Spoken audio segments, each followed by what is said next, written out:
नमस्कार दोस्तों, Verma chemistry classes में आपका स्वागत है।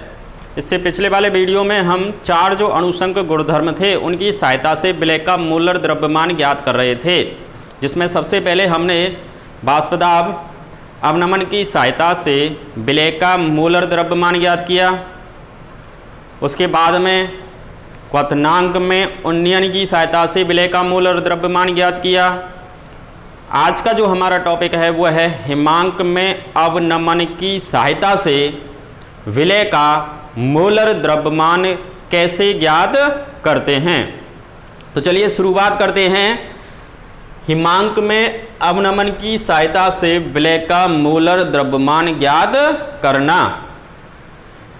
इसमें हिमांक शब्द आया तो सबसे पहले हमको हिमांक की डेफिनेशन पता होना चाहिए। तो हिमांक क्या होता है? सामान्य वे में हम कह देते हैं कि कोई भी द्रव जिस ताप पर जमने लगता है वह ताप क्या कहलाता है? इसका हिमांक कहलाता है। कोई भी द्रव जिस ताप पर जमने लगेगा तो वह उस द्रव का क्या कहलाएगा? हिमांक कहलाएगा। लेकिन साइंटिफिक जो डेफिनेशन है वो क्या है कि वह ताप जिस पर किसी द्रव के ठोस एवं द्रव अवस्थाओं के बाष्पदाब बराबर हो जाते हैं उस द्रव का क्या कहलाता है? वो हिमांक कहलाता है। वह ताप जिस पर किसी द्रव के ठोस एवं द्रव अवस्थाओं के बाष्पदाब बराबर हो जाते हैं उस पदार्थ या द्रव का क्या कहलाता है? हिमांक कहलाता है। जैसे शुद्ध जल की बात करें, शुद्ध जल का जो हिमांक होता है वो 0 डिग्री सेंटीग्रेड या 273 केल्विन होता है। यहाँ पर शुद्ध जल की बात आई तो शुद्ध के लिए हमने ये हिमांक है, हिमांक को वह ताप T, हिमांक फ्रीजिंग कहते हैं इंग्लिश में, तो F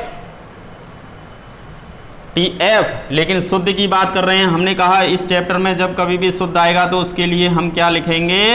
नॉट लगाएंगे। तो ये हमने लिख दिया क्या? TF not. यानी शुद्ध जल के लिए TF नॉट का मान फिक्स है। वो क्या है? 0 डिग्री सेंटीग्रेड या 273 केल्विन। ये बात हुई हिमांक की। अब बात आएगी हिमांक में अवनमन क्या होता है। तो देखिए हिमांक में अवनमन के लिए हिमांक अवनमन का मतलब ये हुआ कि हिमांक में क्या कर रहे हो आप? कमी। वो कमी कब होगी? तो देखिए कि जब शुद्ध विलायक में, ये हमने ले लिया शुद्ध विलायक, जब किसी शुद्ध विलायक में अवाष्पशील विलय को मिलाया जाता है, अवाष्पशील विलय को मिलाया जाता है तो विलयन का हिमांक कम हो जाता है। हमने कहा था कि आप इससे ही एक से ही क्या करेंगे? हम तीनों डेफिनेशन बनाएंगे। सबसे पहले हमने क्या कहा था? बाष्पदाब अवनमन की जब डेफिनेशन बनाई थी तो उसमें क्या कहा था कि जब किसी शुद्ध विलायक में अवाष्पशील विलय को मिलाया जाता है तो विलयन का बाष्पदाब कम हो जाता है। इसे ही हम क्या कहते हैं? बाष्पदाब अवनमन। जब क्वथनांक उन्नयन की बात आई तो हमने क्या किया कि बाष्पदाब और क्वथनांक एक दूसरे के क्या होते हैं? व्युत्क्रमणुपाती। तो हमने कहा कि जब किसी शुद्ध विलायक में अवाष्पशील विलय को मिलाया जाता है तो विलयन का क्वथनांक बढ़ जाता है। इसे ही हम क्या कहते हैं? क्वथनांक उन्नयन। अब बात कर रहे हैं हम किसकी? हिमांक अवनमन की। तो जब किसी शुद्ध विलायक में अवाष्पशील विलय को मिलाया जाता है तो विलयन का हिमांक कम हो जाता है। विलयन का हिमांक कम हो जाता है और इसे ही हम क्या कहते हैं? हिमांक अवनमन। जब किसी शुद्ध विलायक में अबाष्पशील विलय को मिलाया जाता है तो विलयन का हिमांक कम हो जाता है। इसे ही हम क्या कहते हैं? हिमांक अवनमन। अब यहाँ पे शुद्ध विलायक की बात कर रहे हैं। शुद्ध के लिए क्या किया हमने? नॉट लगा दिया, ये शुद्ध TF नॉट, इसको रिप्रेजेंट कर दिया हमने TF नॉट से। विलयन का हिमांक, विलयन का हिमांक क्या हो गया? TF। जब हम हिमांक में अवनमन निकालेंगे तो ज़्यादा में से क्या करेंगे? कम को घटा देंगे। इन दोनों में से देखा तो ज़्यादा वैल्यू किसकी है? शुद्ध विलायक की, क्योंकि विलयन का हिमांक तो क्या हो गया है? कम हो गया है। तो इसका मतलब शुद्ध विलायक में से विलयन के हिमांक को घटा देंगे तो क्या निकल के आ जाएगा? हिमांक में अवनमन। तो ये देखिए, हिमांक में अवनमन बराबर डेल्टा TF बराबर TF नॉट, इसमें से इसको घटा दिया TF नॉट माइनस TF। तो ये आ गई हिमांक अवनमन की डेफिनेशन। अब ज्ञात करना है हमको हिमांक में अवनमन की सहायता से विलय का मोलर द्रव्यमान कैसे ज्ञात करते हैं। तो वो कैसे ज्ञात करेंगे? देखिए आप,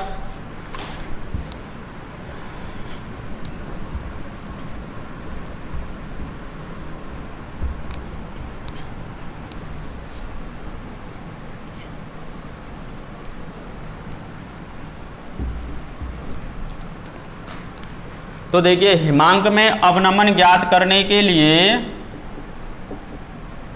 हिमांक में अवनमन ज्ञात करने के लिए, हिमांक में अवनमन ज्ञात करने के लिए शुद्ध विलायक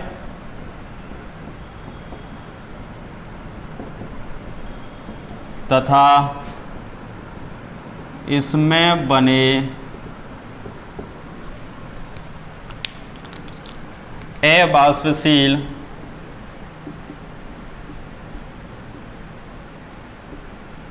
विलय के विलयनों के लिए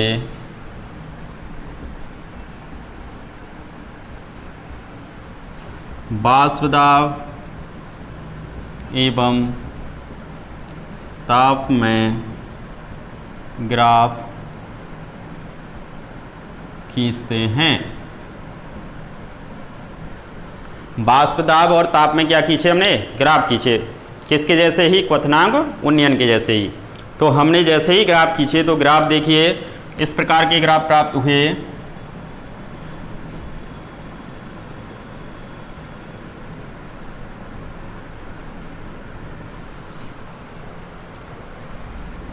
ये वाष्प दाब ले लिया हमने इधर,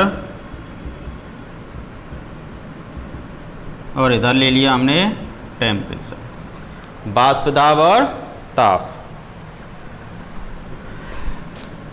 इन पॉइंट्स को जैसे ही मिलाया हमने तो देखिए इधर की तरफ ताप बढ़ रहा है। ताप बढ़ रहा है तो ताप किसका अधिक होता है? हिमांक अवनमन में TF नॉट ज़्यादा होता है, यानी शुद्ध विलायक का क्या होता है? ज़्यादा। तो ये TF नॉट, और इसका मतलब ये वाला जो ग्राफ है वो किसको रिप्रेजेंट करेगा? शुद्ध विलायक को, शुद्ध विलायक को। अब देखा ये वाला ग्राफ, इधर की तरफ टेम्परेचर बढ़ रहा है तो ये वाला टेम्परेचर कम है तो विलयन का हिमांक कम हो जाता है। तो विलयन का है ये इसका मतलब ये TF है, और ये वाला ग्राफ किसको रिप्रेजेंट करेगा? विलयन को। तो ये ग्राफ बन गया। अब क्या हुआ कि प्रयोगों द्वारा यह पाया गया, वही डेफिनेशन उसी जैसे चल रहे हैं जैसे क्वथनांक में उन्नयन था। हम कह रहे थे क्वथनांक उन्नयन और हिमांक अवनमन में के डेरिवेशन में केवल किसका अंतर है? वहाँ पे तो बॉइलिंग के लिए V लग रहा था, यहाँ फ्रीजिंग लगेगा F। V और F, V जो आ रहा था उसकी जगह क्या रखना है? केवल आपको F रखना है। तो हमने क्या किया कि प्रयोगों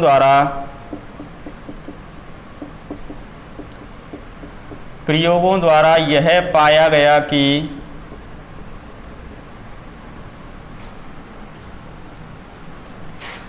हिमांक में अवनमन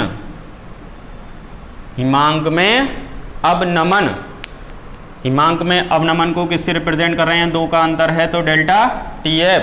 हिमांक में अवनमन मूललता के क्या होता है, समानुपाती। हिमांक में अवनमन किसके समानुपाती है, मूललता के समानुपाती होता है।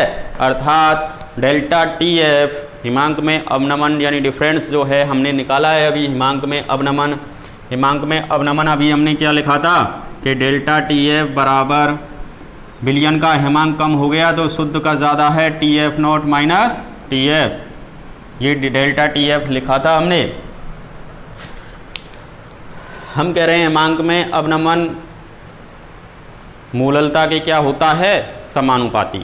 तो डेल्टा TF समानुपाती हमने m लिख दिया, मोलिलिटी, ये मोलिलिटी लिख दी हमने, हटाया यहाँ पे डेल्टा TF बराबर इसकी जगह क्या लगा दिया, KF इंटू m। सेम वैसे ही आ गया तो हमने लिखा यहाँ जहाँ KF वहाँ KB लिखा, यहाँ पे क्या लिखेंगे KF। KF क्या कहलाएगा, मूलल हिमांक, मूलल हिमांक अवनमन स्थिरांक। KF क्या कहलाता है, मूलल हिमांक अवनमन। अब हमको क्या निकालनी है, KF की इकाई। तो KF की इकाई वही होती है जो किसकी होती है, KB। KB और KF की जो इकाइयाँ हैं दोनों का मान क्या होता है, समान होता है। तो KF की इकाई निकालेंगे हम, तो कैसे निकालेंगे, KF बराबर delta TF upon m।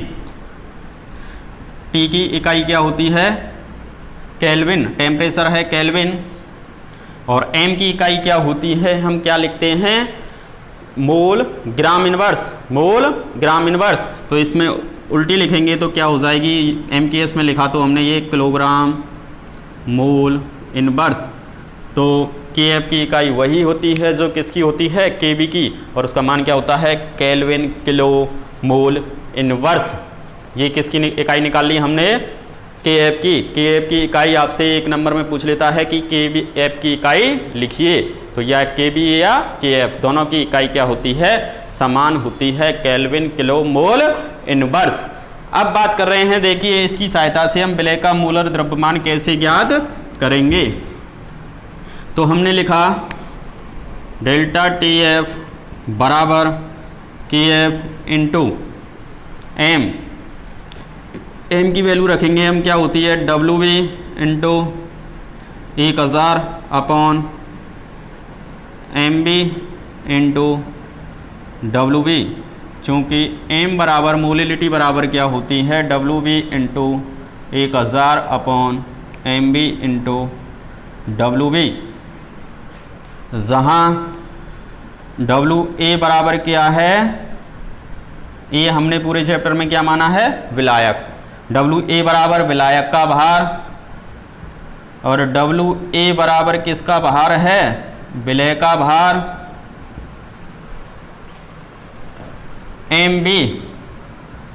MB बराबर क्या है, विलय का मूलर द्रव्यमान, मूलर द्रव्यमान या अणुभार, विलय का मूलर द्रव्यमान या अणुभार। अब यहाँ पे देखें हमको क्या निकालना है इससे, MB बराबर क्या हो जाएगा, KF into WB into 1000 upon delta TF into WB। उपरोक्त सूत्र की सहायता से विलय का क्या ज्ञात किया जा सकता है, मोलर द्रव्यमान। उपरोक्त सूत्र की सहायता से विलय का मोलर द्रव्यमान ज्ञात किया जा सकता है। अब इसके आधार पे क्या है कि न्यूमेरिकल भी आ जाते हैं, तो इसमें न्यूमेरिकल देखेंगे अपन। अब देखिए इस न्यूमेरिकल को कैसे हल करेंगे। क्या है क्वेश्चन, उस ताप की गणना कीजिए जिस पर 250 ग्राम जल में उपस्थित 54 ग्राम ग्लूकोज का विलयन क्या हो, जम जाए, और जिसके लिए KF दिया हुआ है 1.86 केल्विन किलो मोल इनवर्स। हम कह रहे थे आपको केबी और केएफ के मान दिए हुए आएंगे। अब कैसे करना है हल, जो कह रहा है पहले उन वैल्यूओं को रखते चलें अपन। तो देखिए हल किया हमने, उस ताप की गणना करनी है, ताप की गणना करनी है जिस पर विलयन क्या हो, जम जाए। और हमने पहले ही आपको पिछले वाले वीडियो में बताया था कि जब अगर उबलना आए, उबलना बराबर तो होता है टीवी। अगर आपके लिए हमने बताया था कि उबलना आ गया तो उबलना का मतलब आपसे टीवी पूछ रहा है, और अगर जमना पूछ लिया उसने तो जमना का मतलब क्या होगा, टीएफ पूछ रहा है आपसे। ये बात ध्यान रखनी है आपको। तो इसमें क्या पूछ रहा है, जम जाए, तो इसका मतलब आपसे क्या पूछा है, टीएफ पूछा है। तो हमने लिख दिया ये टीएफ तो ज्ञात करना है। इस क्वेश्चन में क्या ज्ञात करना है, टीएफ।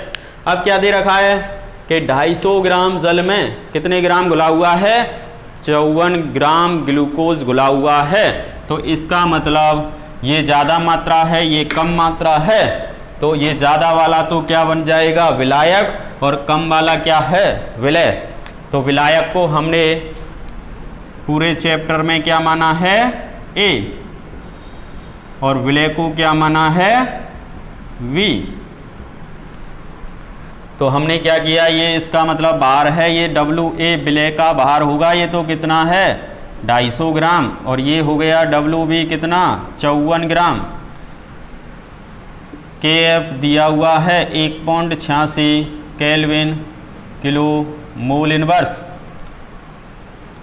इसमें क्या है, हमको किसकी ज़रूरत और पड़ेगी, MB की, MB ग्लूकोज का, क्योंकि MB जो है मोलर द्रव्यमान, मोलर द्रव्यमान किसका है, विलय का। विलय क्या है इसमें, ग्लूकोज, और ग्लूकोज का मोलर द्रव्यमान कितना होता है 180।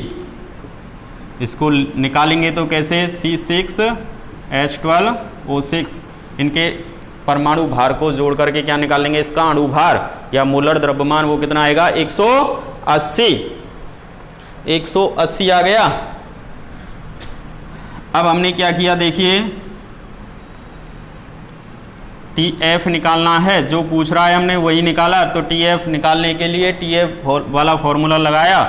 तो TF जो होता है वो केवल किस में है, इस चैप्टर की बात करें तो इस चैप्टर में केवल TF किससे निकलता है, केवल हिमांक में अवनमन, हिमांक में अवनमन वाला फॉर्मूला जो डेफिनेशन थी तो वो लगा दी हमने। तो हिमांक में अवनमन की डेफिनेशन क्या थी कि डेल्टा TF बराबर विलयन का तो हिमांक कम हो गया था, इसका मतलब ज़्यादा किसका था, TF नॉट का। तो TF नॉट माइनस TF, हमको इसमें से क्या निकालना है, TF। तो TF बराबर क्या हो जाएगा, TF बराबर TF not minus delta TF। ये फॉर्मूले से क्या निकल जाएगा आपका, TF निकल के आ जाएगा। लेकिन अब हमको TF नॉट का मान तो पता है। TF नॉट क्या होता है, जल का। TF नॉट बराबर शुद्ध जल के लिए हमने लिखा था TF नॉट क्या होता है 0 डिग्री सेंटीग्रेड या 273 केल्विन। TF नॉट का मान तो हमको ज्ञात है शुद्ध विलायक का, लेकिन डेल्टा TF ज्ञात नहीं है। डेल्टा TF ज्ञात करने के लिए ये वैल्यू दे रखी है उसने, तो हमने निकाला इससे क्या, डेल्टा TF। तो ये देखिए डेल्टा TF बराबर, हम फॉर्मूले को भूलने लगे तो हमने चालू हो गए शुरू से कि डेल्टा TF तो समानुपाती किसके होता है, मोलिलिटी के, मोललता के। तो डेल्टा TF हमने M के प्रोपोर्शनल कर दिया, या डेल्टा TF बराबर KF इंटू M, और डेल्टा TF बराबर KF इंटू M का मान रखा WB into 1000 upon MB into WA। इससे क्या निकाल लेंगे हम, डेल्टा TF। तो वैल्यू रखी हमने इसमें, देखिए तो डेल्टा TF की वैल्यू जैसे ही रखी तो KF कितना है 1.86, ये लो, into WB 54 into 1000 upon MB कितना है 180 इंटू WA 250। इसको जैसे ही सॉल्व करेंगे हम तो कितना आएगा 2.232 केल्विन। ये किसका मान प्राप्त हो चुका है आपके लिए डेल्टा TF का। अब इस फॉर्मूले में रख दीजिए, अब TF निकल जाएगा। तो देखिए TF बराबर क्या हो जाएगा, TF नॉट फिक्स होता है शुद्ध जल का 273 माइनस 2.232। तो TF बराबर कितने के आ जाएगा 270.768। ये TF इतने टेम्परेचर पर क्या होगा, जम जाएगा। ये इसका क्या निकल के आ गया, फ्रीजिंग पॉइंट, हिमांक निकल के आ गया। वह ताप पूछा था हमसे। तो इस प्रकार से हम ऐसे न्यूमेरिकल को सॉल्व कर सकते हैं। अब देखिए दूसरा क्वेश्चन देखते हैं हम। तो एक विद्युत अनभट्ट के 1 ग्राम को 50 ग्राम बेंजीन में घोलने पर इसके हिमांक में 0.40 केल्विन की क्या हो जाती है, कमी हो जाती है। बेंजीन का क्या ज्ञात, बेंजीन का यदि हिमांक अवनमन स्थिरांक 5.12 केल्विन किलो मोल इनवर्स है तो विलय का क्या ज्ञात करना है आपको, मोलर द्रव्यमान। तो इस क्वेश्चन में भी जो वैल्यू दे रखी है उसी के अकॉर्डिंग चलें, और जो पूछ रहा है सबसे पहले आप न्यूमेरिकल करते समय उसी का फॉर्मूला लगा दो और जिस चीज़ की ज़रूरत पड़ रही है उस हिसाब से क्वेश्चन को सॉल्व करते चलो। तो सबसे पहले देखें अपन, इसने क्या दे रखा है, 1 ग्राम को किस में घुला है, 50 ग्राम बेंजीन। इसका मतलब ये तो हो गया विलय और ये क्या हो गया, विलायक। और विलय को क्या है WA और एक WB, यानी विलायक को हमने A माना है तो ये तो हो गया 50 ग्राम और विलय क्या हो गया 1 ग्राम। इसके हिमांक में 0.40 केल्विन की क्या हो जाती है, कमी। तो इसका मतलब ये क्या दे दिया, डेल्टा TF दे दिया 0.40 केल्विन। तो हमने ये कहा था कि बढ़ जाता है क्वथनांक की, जब क्वेश्चन आएंगे तो उसमें लिखा आएगा आपको क्वथनांक बढ़ जाता है। इसका मतलब डेल्टा TB या तो दिया हुआ है या पूछ रहा है। और अगर ये पूछ रहा है हिमांक में कमी हो जाती है, हिमांक कम हो जाता है, तो इसका मतलब ये क्या है, डेल्टा TF या तो पूछ रहा है या दे रखा है। तो इसमें देखिए ये डेल्टा TF 0.40 केल्विन की कमी हो गई, इसका मतलब ये डेल्टा TF दे रखा है। और हिमांक अवनमन स्थिरांक, इसका मतलब ये तो क्या है KF। तो KF कितना है 5.12 केल्विन किलो मोल इनवर्स। तो विलय का क्या ज्ञात करना है आपको, मोलर द्रव्यमान। विलय को हमने B से माना है तो MB ज्ञात करना है। हिमांक अवनमन की सहायता से विलय का मोलर द्रव्यमान ज्ञात करने का फॉर्मूला हम जानते हैं, लेकिन भूल गए। तो हम क्या हुआ, शुरू से चालू हो गए कि हम जानते हैं हिमांक में अवनमन, हिमांक में अवनमन ये किसकी समानुपाती, मोललता के। तो डेल्टा TF बराबर KF इंटू M और डेल्टा TF बराबर KF इंटू M का मान रख दिया हमने मोलिलिटी का, ये आ जाएगा। अब इससे क्या निकालना है हमको, WMB, विलय का मोलर द्रव्यमान MB ज्ञात करना है। तो MB ज्ञात करेंगे, MB बराबर क्या हो जाएगा, इसको इधर ले गए तो ये बच गया KF into WB into 1000 upon ये नीचे चला गया डेल्टा TF इंटू WA। इस फॉर्मूले में वैल्यू रख दीजिए और आंसर आ जाएगा। तो हमने वैल्यू रखी KF का मान 5.12, WB 1 into 1000 upon delta T F 0.40 into WA कितना है 50। और जैसे ही इसको सॉल्व करेंगे तो आंसर कितना आएगा 256। कितना आंसर आ जाएगा 256 ग्राम मोल इनवर्स।